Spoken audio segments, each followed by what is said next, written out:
Bonjour Sébastien. Bonjour. Alors nous avions pu revoir quel grand écart cela représentait dans notre dernier rendez-vous ensemble, que ce soit au cas de trop d'autonomie qui pouvait créer de l'anxiété et le sentiment de frustration en cas d'autonomie insuffisante. La question de l'autonomie qui avait donc alimenté largement le débat, avez-vous pu dans ce cadre prendre du recul ? Eh bien, figurez-vous, Maxime, que vous n'êtes pas le premier à me dire qu'il faut prendre du recul. Au début, je rangeais ce conseil dans la case des yakas et des faucons. Et puis, je me suis demandé sur quoi il fallait prendre du recul. Et vous avez trouvé une piste ? Enfin, oui, même deux pistes. En fait, la première est celle des attentes, c'est-à-dire ce que j'attends de la situation. Or, on sait avec Épictète qu'il ne faut attendre de la vie que ce qui dépend de soi. Si votre bien-être dépend des autres, alors vous vous exposez à être déçu. En revanche, si votre bien-être dépend de vous, vous pouvez agir de façon directe sur votre bien-être. Dans le premier cas, vous êtes l'objet de la bonne ou de la mauvaise volonté d'autrui, qui veut bien ou qui ne veut pas, ou tout simplement qui ne peut pas vous donner ce que vous attendez. Dans le second cas, c'est à vous de faire les choses pour votre bien-être. Cela permet d'agir. Alors est-ce que dans ce cas de figure, je me regarde pas un peu le nombril ? Mais oui, ça l'est si toute notre satisfaction passe que par soi, bien évidemment. Mais là, on est plutôt dans le pathologique. En revanche, si votre dimanche n'est bien selon vous que si vous voyez des amis et qu'ils ne sont pas disponibles ce dimanche-là, alors votre dimanche est gâché. Mais si vous êtes seul dimanche prochain et que vous aimez jardiner, lire, faire du sport, de la musique, bricoler ou toute autre activité qui ne dépend pas d'autrui, alors vous serez bien dimanche prochain, même si vous êtes seul. Et si vous avez la visite d'amis, alors ça sera encore mieux.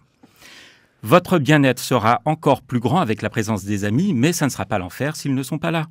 Ce n'est pas être nombriliste, c'est avoir deux jambes pour tenir debout, même si on est tout seul.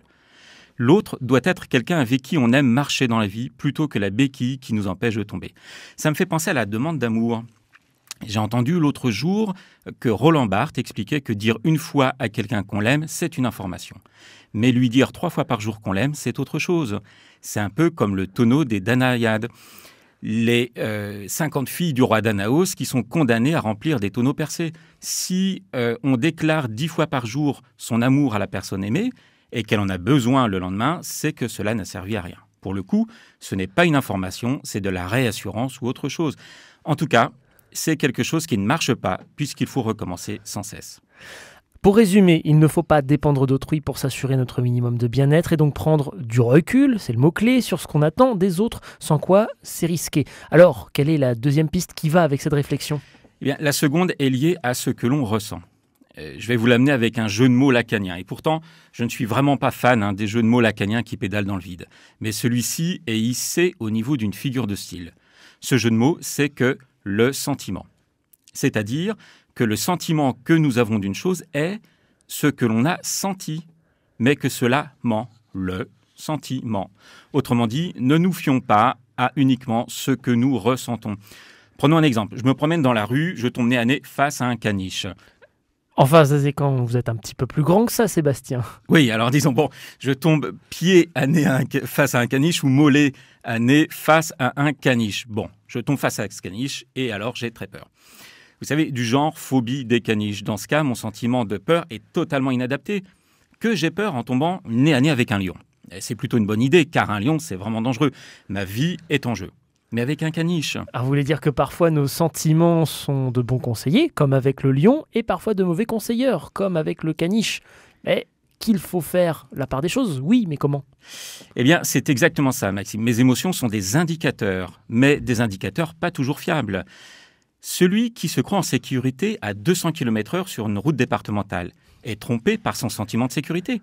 Mais celui qui se croit en sécurité à 80 km/h sur une autoroute est lui aussi trompé par son sentiment. Ouais, je déteste les routes départementales. Alors bien sûr, les choses ont une valeur en fonction, vous le disiez, de leur contexte. Et oui, et c'est justement là qu'il ne faut pas laisser nos émotions prendre le dessus, c'est-à-dire qu'il faut prendre du recul sur nos émotions.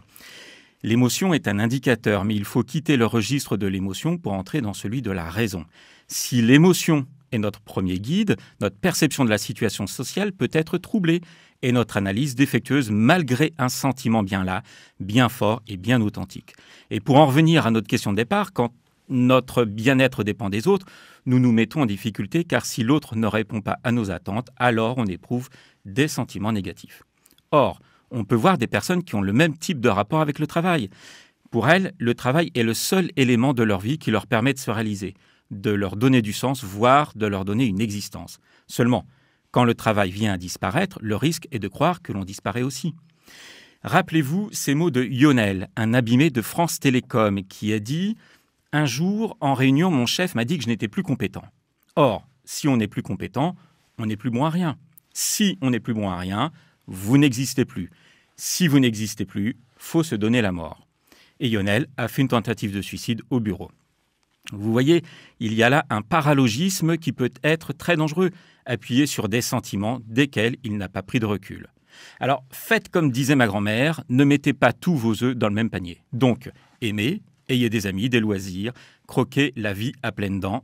Et bon été. Merci Sébastien, c'est vrai que toutes ces réflexions pourraient en amener d'autres et ça tombe bien parce que nous aurons le plaisir de vous retrouver à la rentrée et vous ne serez pas seul puisque vous tendrez vous aussi le micro d'RCF après bien que moi je vous l'ai tendu avec grand plaisir.